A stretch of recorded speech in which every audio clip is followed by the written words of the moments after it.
Here's what I've noticed. Resentment almost never shows up the way we think it will. We expect it to arrive like a slam door, one big betrayal, one obvious wound, but that's not usually how it works. Resentment doesn't arrive, it accumulates.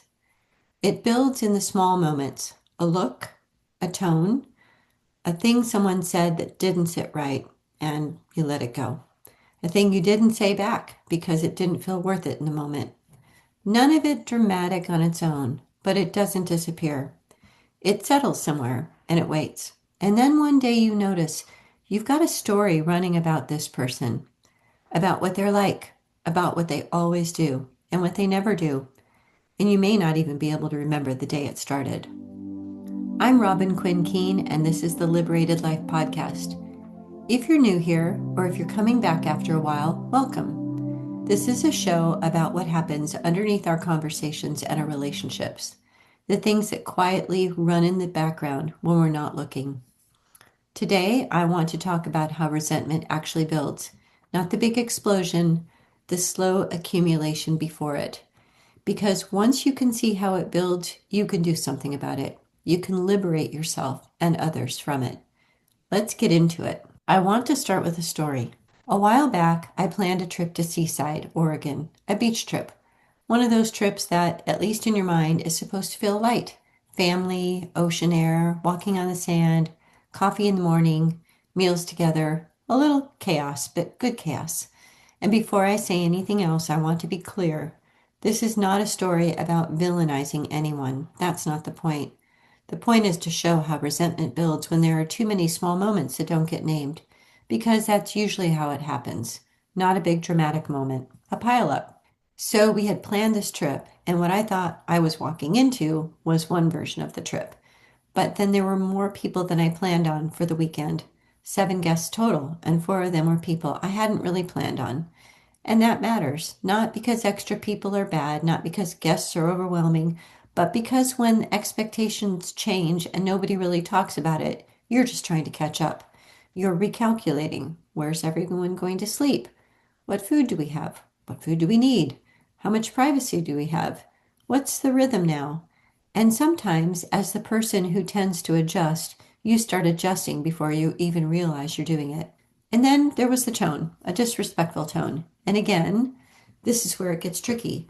Because if someone says something with an edge, you can talk yourself out of noticing it. You say, maybe I'm just being sensitive, or they're tired, or they're hungry, or it's not worth making a thing out of. And sometimes that's true. But sometimes that little moment lands somewhere. And then there was being stood up, a plan I had made. I rearranged my schedule around it. I made space for something that mattered. And then it didn't happen. And there wasn't really an acknowledgement. No apology. No, hey, thanks for moving things around. No, I know that affected your day. And again, on its own, maybe that doesn't seem enormous, but it wasn't nothing. Then there was the photo, being asked to step out of the photo. Now, again, I can literally hear the internal argument immediately. Maybe there was a reason. Maybe it needed to be a certain group. Maybe no harm was intended. And maybe that was all true. But then there's what someone intended, and then there's what landed. And what landed mattered. And then there was dinner, a late arrival, plans shifting. The sense again that other people's timing mattered more than the people that had already made space. And I remember thinking afterward, how none of these moments were particularly dramatic on their own, but they weren't nothing. Together, they told a story, and that's part of what I want to look at today. Because resentment usually doesn't begin with, I hate this person. It begins with, huh, that felt off. Then that hurt. Then I don't think they noticed. Then I don't think they care. Then eventually, this is what they always do. That's how resentment quietly builds. Not because the other person is being cruel, but because something happened, and then something else happened, and then something else happened, and nobody stopped long enough to say, wait, I need to know what just happened here. Here's the best way I know how to describe resentment. Resentment is interest on a debt nobody named.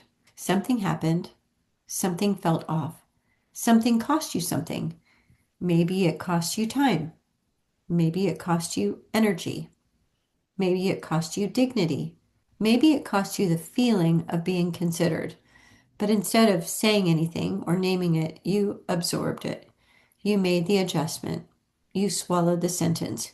You stayed pleasant. You stayed useful. You stayed accommodating. And from the outside, everyone would think everything looked fine.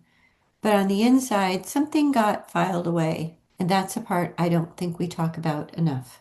When something bothers you and you don't say it, it doesn't automatically disappear just because you decided not to make a big deal out of it. Sometimes you really do release it. That's possible. You notice it and you decide it's not worth carrying and you just let it go cleanly. And that's maturity. But a lot of the time, we don't actually let it go. We just don't bring it up. And those are not the same thing. Not bringing something up is not the same as letting it go. Sometimes all we've done is take the moment and put it in the folder. And that folder is active. It's still sitting on the desktop of your mind, marked unfinished. A look you let pass, a tone you decided not to mention, a yes you said when you meant no, a plan that changed and you absorbed the cost, a moment where you felt excluded, dismissed, or taken for granted. Each one is small, each one filed, and over time, that folder gets bigger and heavier. And that's how resentment builds.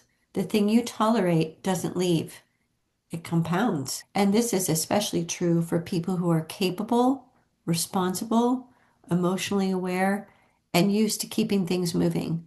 Because those people can override themselves for a long time. They know how to adjust. They know how to be they know how to be gracious. They know how to make a plan work. They know how to keep the peace. But keeping the peace on the outside while abandoning yourself on the inside really isn't peace. It is a delayed conflict. And the longer it goes unnamed, the more expensive it becomes. In the work that I do, I call this an open loop. An open loop is something unfinished, incomplete, expired, outdated, that is quietly draining your time, energy, and peace. Some open loops are practical: an appointment you haven't scheduled, a bill you haven't handled, the closet you keep avoiding, the decision that keeps circling in your mind. But some open loops are relational, and those are often the heaviest ones. The kind we're talking about today has a very specific name. I call it an unspoken broken. An unspoken broken is something that needed to be said and wasn't. Something broke a little. Maybe trust, maybe clarity, maybe connection, maybe your sense of being respected, maybe your willingness to be fully open with that other person. But because it wasn't spoken, it never got repaired. It stayed open between the two of you. And this matters because open loops don't sit still. They pull. They tug at your attention. They change the way you enter a room. They change the way you read a text message. They change the way you hear someone's voice. They change the meaning you assign to neutral things. That's why two people can be having a conversation in the present, but one of them is actually responding to everything that was never said in the past. That's the weight. That's the edge. That's the heaviness. It's not always about what's happening right now. It's what right now is touching. And this is where a lot of people get confused because they'll say, I don't know why I'm so irritated. It wasn't that big of a deal. And maybe the moment in front of you wasn't that big of a deal. But if it landed on top of 12 other moments that were never named, that's different. You're not reacting to one thing. You're reacting to an accumulation has weight. Here's one of the clearest signs that you have an open loop with someone. You keep replaying the conversation. You hear yourself saying, I should have said. I wish I asked. I can't believe they. Why didn't I? And then you start rehearsing. You rehearse the version where you finally say the perfect thing. You rehearse the version where they finally understand. You rehearse the version where they apologize. You rehearse the version where you are calm, clear, brilliant, and devastatingly articulate. And it feels productive, but it usually isn't because you're not actually closing the loop. You're just walking around inside of it. That replay costs you. It costs time, it costs energy, it costs peace. And then, if it stays open long enough, that loop starts writing a story for you. This is where always and never enter the room. They always do this. They never think about anyone else. They always make it about themselves. They never consider me. And I want to be careful here because sometimes those words are pointing to a real pattern. Sometimes someone has really done the same thing repeatedly. Sometimes the story is not an invention, but even then, the story needs to be examined because resentment has a way of flattening people. It takes a complicated person and turns them into a role: the selfish one, the inconsiderate one, the dramatic one, the unsafe one, the one who never gets it.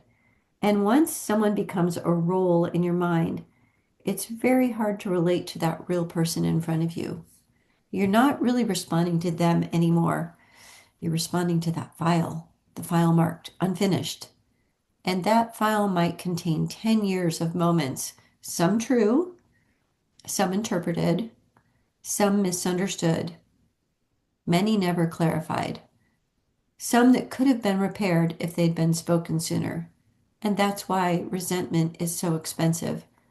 It doesn't just affect how you feel about the past, it changes how available you are in the present. You walk into the next conversation already braced, already defensive, already collecting evidence, already preparing for impact. And sometimes the other person can feel that, even if they can't tell you what it is. They feel the edge, they feel the distance, they feel the lack of warmth. And then they react to your reaction, and now a new loop begins. This is how relationships get heavy, not all at once, but one unspoken moment at a time. Here's the reframe I want to offer. Resentment is not automatically proof that the other person is bad. It may be proof that something needs to be addressed. It may be proof that a boundary is needed. It may be proof that a pattern is real. But resentment itself is not the final verdict. It's a signal. It tells you there's an open loop here that hasn't been closed. And once you see it that way, you have more options. Because the goal is not to unload everything you've been storing. That's where a lot of people go wrong. They wait until the folder is overflowing and then they call it honesty. But dumping 10 unresolved moments onto someone all at once is usually not clarity. It's discharge. And discharge might feel powerful for about 30 seconds, but it often creates more damage. You can be honest and still say something that serves no purpose. You can be truthful and still be unskillful. You can be right about what happened and handle it in a way that makes repair harder. That's why I like beginning with one sentence. Here's what I've noticed. That sentence slows everything down. It doesn't accuse. It doesn't prosecute. It doesn't damage the other person's character. It simply opens a door. Here's what I've noticed. I've noticed that when plans change, I felt like I was the one absorbing the cost. I noticed that after I rearranged my schedule, there wasn't really an acknowledgement. I noticed that when I was asked to step out of the photo, it hurt my feelings. I've noticed that I've been carrying some irritation and I don't want it to turn into resentment. That's a very different conversation than, you never think about me. You're always inconsiderate. You clearly don't care. One opens the loop. The other throws the whole file at someone. And before you say anything, I think there are two questions that matter. The first one is, why am I sharing this? And the second is, what do I actually want here? Those questions are everything because sometimes the honest answer is, I want them to feel bad. Okay, that's useful to know. Don't lead from there. Sometimes the honest answer is, I want them to finally admit I'm right. Okay, also useful, but that may not be the cleanest reason to have the conversation. Sometimes the answer is, I want clarity. I want to repair this. I want to stop carrying this. I want to understand what happened. I want to make a different agreement going forward. I want to say this out loud so I don't keep building a story in silence. Now you're closer. That's the difference between dumping resentment and closing a loop. One is about relief. The other is about repair, clarity, or release. And sometimes release is the right answer. Not every loop requires a conversation with the other person. Sometimes you name it to yourself. You tell the truth about what happened. You decide what you are no longer available for. You make a different choice next time. You release the demand that they understand, but you do it on purpose. That's the key. You don't just go quiet and call it peace. You decide. So let's make this small. Because if you've been carrying resentment for a long time, it can feel overwhelming to even look at it. You may have a whole reservoir, a whole list, a whole history, but you don't need to drain the entire reservoir today. You close one loop. One. That's where you begin. Pick one moment that has been pulling at you. Not necessarily the biggest one, not necessarily the oldest one, just one that keeps returning, one that you replay, one that has started to change how you see the person, one that has an emotional charge around it. Then you ask yourself, what did I notice? Not what is their entire character flaw, not what is my airtight legal case. What did I notice? Then ask, what was the impact on me? What did it cost me? Time, energy, peace, dignity, trust, warmth, freedom. Then ask, what do I want now? Do I want to have a conversation? Do I want to make a request? Do I want to set a boundary? Do I want to release it? Do I want to stop pretending that I'm fine? Do I want to stop saying yes when I mean no? That's where liberation starts, not in a giant confrontation, not in finally getting everyone to understand you, not in rewriting the past. It starts when you stop letting unspoken things quietly run your life. And I want to say this carefully. Closing a loop does not guarantee the other person will respond well. That is not the promise. The promise is that you will stop abandoning yourself in the name of keeping things smooth. You will stop carrying what needed to be named. You will stop letting silence charge interest. And sometimes, yes, the relationship improves. Sometimes the other person says, wow, I had no idea. I am so sorry. Sometimes there's repair. Sometimes there's tenderness.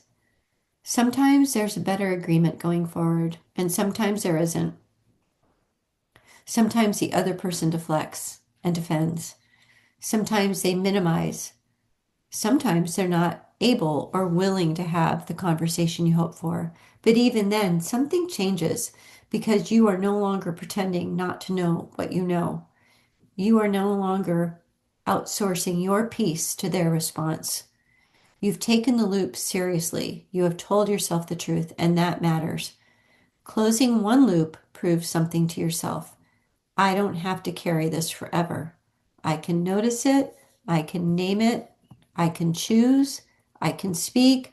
I can let it go. I can move forward without dragging the whole file behind me. And that is a liberated life. Not a life with no conflict. Not a life where everyone understands you. Not a life where you never feel hurt, dismissed, disappointed, or overlooked. A liberated life is one where you are no longer silently owned by what you refuse to name. That's the work. Just one open loop at a time. If you want a place to start, I made a free tool for exactly this. It's called Close One Loop. So here's where I'll leave you today. The weight you've been carrying with certain people, especially people that matter to you, the heaviness, the edge, the story that runs before they've even said a word, most of it isn't about one big thing. It's the small things you noticed and never mentioned. The loops you left open because closing them felt like more than it was worth. But they were never free. You've been paying for them this whole time. In your time, your energy, and your peace. So sit with this one question before our next conversation. Where have you gone quiet? And what has that silence been costing you? You don't have to solve it right now. Just see it clearly, because once you see it, you can do something about it. If you want a place to start, I made a free tool for exactly this. It's called Close One Loop. You walk through one open loop, start to finish, in a few minutes. It's at closetheloopsnow.com/tool. It's free and it's complete on its own. Do that one thing and nothing else, and you'll feel the difference. And I say this quietly because there's more coming at the end of June. I'm opening something else that takes us further. 5 days of closing the loops that have been draining you. I'll tell you more soon. For now, get on the list with that free tool and you'll be the first to hear. I'm Robin Quinn Keene. This is the Liberated Life Podcast. Thank you for being here. I'll see you the next time.